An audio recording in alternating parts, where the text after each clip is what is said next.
Hello! Good morning! Magandang umaga sa pamilya namin na nasa online, sa iba't ibang countries.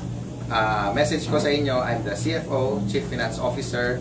I have seen the success of AIM Global for the last 9 years. And or lately, 2-3 years ago, marami na nag-expand through online.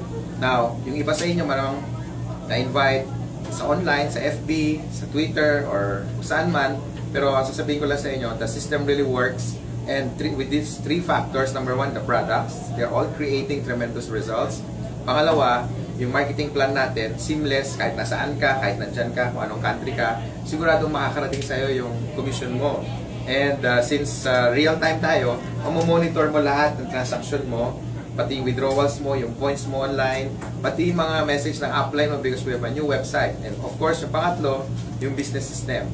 So dito, may mga kumikita na ng 2 million sa buwan sa peso, may kumikita ng normal na ang 1 million, average 500,000 a month. Yan, normal na ho yan. Dati pinag-uusapan lang. Now, nung nagkaroon na ng online, lalong lumaki yung expansion natin globally. Kaya nga AIM Global.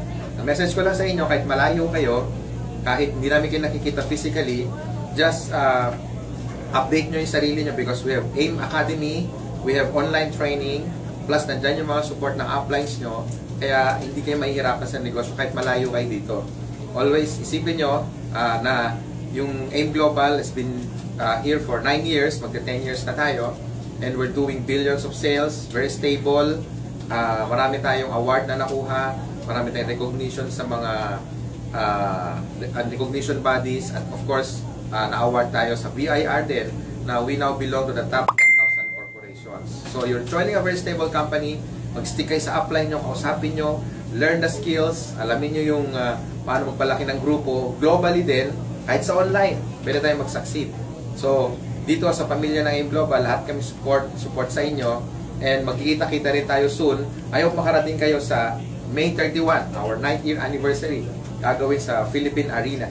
So, you're all invited. Sana magkita-kita tayo doon. Thank you, and good morning. Yeah!